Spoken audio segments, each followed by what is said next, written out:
With an update on the CM Punk Chris Jericho meeting and more, this is Wrestling Hub. My name is John and you're watching the Wrestling Report. Before we get into the rest of the video, make sure you subscribe to Wrestling Hub and turn on all notifications to stay up to date with everything in the world of pro wrestling. Also, don't forget to follow us on Instagram at Wrestling Hub Official and follow us on Twitter at Wrestling_Hub.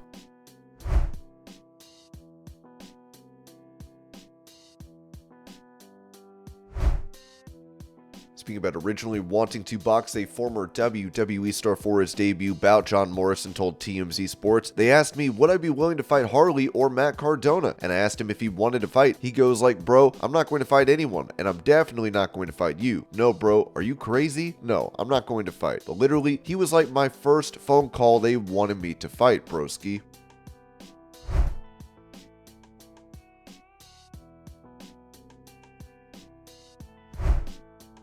On Busted Open Radio, AEW President Tony Khan was asked about the issues between Thunder Rosa and Britt Baker playing out on All Access, as he said this about them ever possibly getting along. Well, we'll have to see. Thunder Rosa is not clear to return to the ring yet. When she is, certainly we'll welcome her back with open arms in AEW, and it has been an interesting situation. Some of that stuff, I think, should stay behind closed doors, but that's where All Access does give fans a great chance to see what happens behind the scenes. So, we'll have some more All Access taking a look at what happens backstage when Thunder Rosa comes back to AEW. I know that the locker room and Thunder Rosa at times have had some stuff. I also think that that should be largely between everyone that was in the room. There is a point of All Access where I have to make a decision and say, okay, this is as much access as anyone who is backstage would reasonably get. So you'll see me making some tough choices about what we do and don't show. I do think that in the future, Thunder Rosa is a great wrestler and has been a great champion in AEW. I look forward to having her back, and she's done a lot of the things we would ask on the path to return and try to make amends with some people, but there are some things you can't amend. There are some people that are never going to get along. There are some people that are never going to be friends. Dr. Britt Baker and Thunder Rosa are not going to ever be friends, and they are not ever going to get along. As for what the future is with them I would say it's probably going to be an intense rivalry for as long as both of them are wrestling. These are not two people that are ever going to be buddies, but it's something to follow for sure. Thunder Rosa, we look forward to having her back in the ring.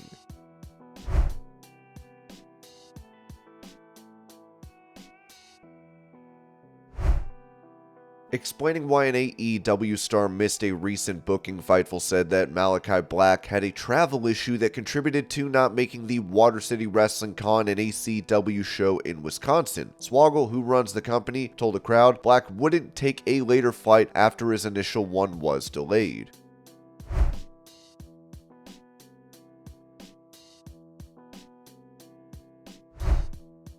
Yesterday, video showed Ted DiBiase Jr. leaving jail as he was bonded out after being charged with conspiracy, wire fraud, and money laundering in relation to Mississippi's largest welfare embezzlement scam. Apparently, his father and WWE Hall of Famer posted a meme that was found to be in poor taste given the current situation with his family. With him deleting the post and writing, "I'd like to personally issue an apology for an untimely post that was published through my social media channels earlier today. As you know, I try to share nostalgic memories from my wrestling career as a way for fans to revisit their childhood memories. Since my time is limited due to travel requirements, the posts are approved by me ahead of time and scheduled for a later date. Our family is currently navigating a difficult season, and while we cannot speak to these events publicly, we appreciate your prayers during this time. Please know that I truly appreciate the love and support from the fans. You have been a part of our family for more than 40 years, and for that I can never thank you enough."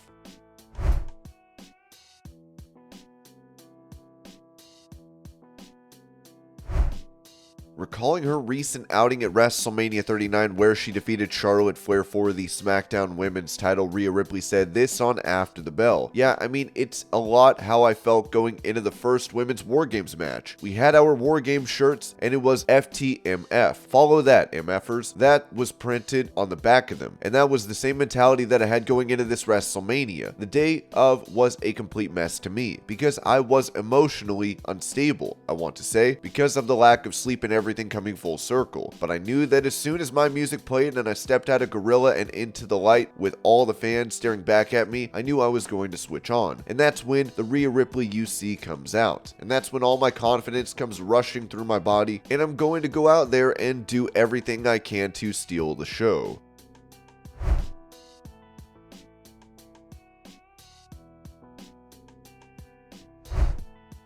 Touching on the health of Jerry Lawler, PW Insider said that WWE Hall of Famer Jerry Lawler continues to recover from his stroke. He is pulled out of next week's Chiller Theater convention in New Jersey as he's just not up for 3 days of appearances, but we were told he's been making slow but sure strides in the right direction. Lawler is slated for this July's Gathering 4 convention in Charlotte, North Carolina, where he will reunite with Austin Idol and Tommy Rich for fan photo ops, recreating that late 1980s Memphis feud.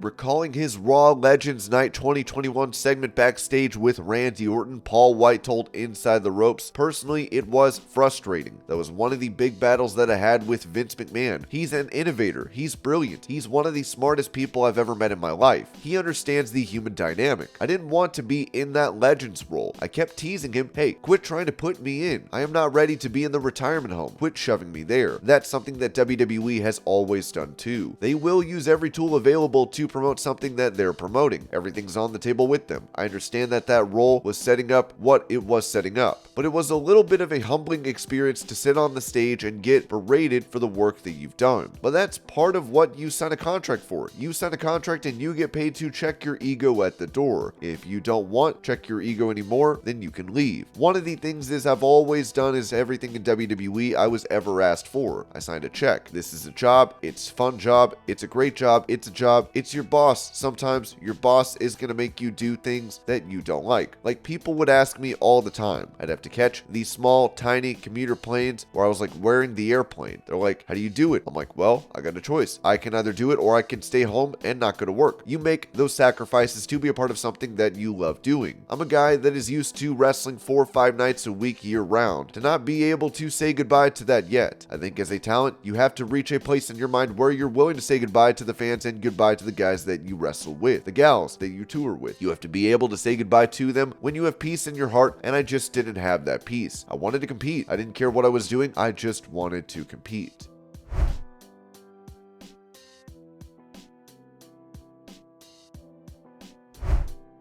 When it comes to Lita's WWE status after Trish Stratus turned heel on Becky Lynch, PW Insider reported that Lita has not been at any TVs since she was attacked backstage at Raw. We haven't heard of any plans for her to be used going forward at this time, but one would think she'll be involved in the Trish Stratus story down the line. No one has told me this is the plan, but Trish versus Lita as a nostalgia attraction fits into what Saudi Arabia usually wants for those pay-per-view events, so we will see if they go in that direction as creative plans are locked in.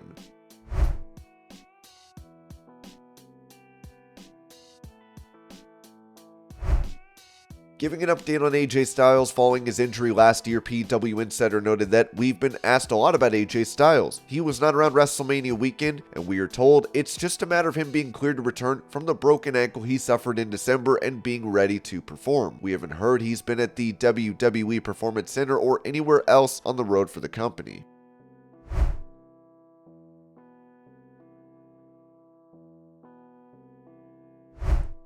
With it previously reported by the Wrestling Observer that WWE star Naomi was deemed to be too expensive for Japanese promotion Stardom, she has now responded to this report online by simply saying it's not true.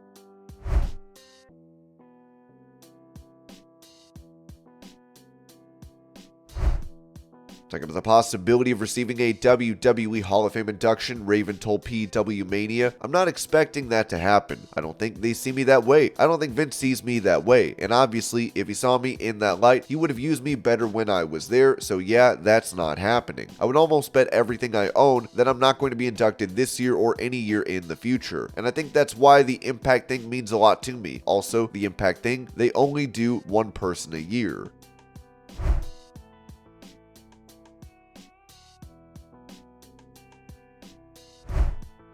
With a fan that attended WrestleMania 38 claiming to have suffered hearing damage due to the pyrotechnics, he has decided to file a lawsuit against the company and is seeking $1 million in relief. While WWE argues the case should be heard in arbitration due to the terms set for buying tickets online, the man, Jackson, claims his nephew bought the tickets, so he did not agree to said terms. WWE would respond to this in a recent filing, which reads, "Jackson does not and cannot dispute that the terms of the arbitration and release and waiver waiver of liability agreement expressly applied to him because he used the electronic ticket purchased through SeatGeek.com to attend WrestleMania 38. Jackson also does not and cannot dispute that his purported decision to ignore the terms of his ticket and the multiple notifications that were sent regarding such terms is legally irrelevant.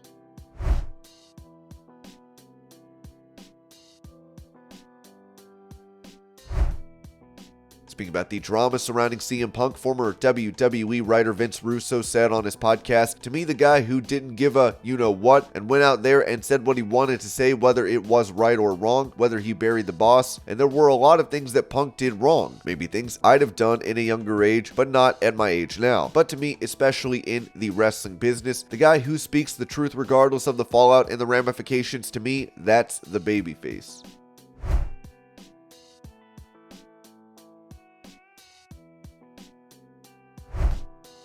With talks of a CM Punk return to AEW being in the works, a meeting between Punk and Chris Jericho is reportedly going to be taking place, as Wade Keller of PW Torch said. "Among the people I've talked to, there's not a high level of confidence that the meeting is going to go well, that it could make things worse, but maybe not. Maybe things will work out. But people who have been around Punk, know people who have known Punk for a very long time, are not optimistic that FTR mediating a meeting between Jericho and Punk is going to lead to progress."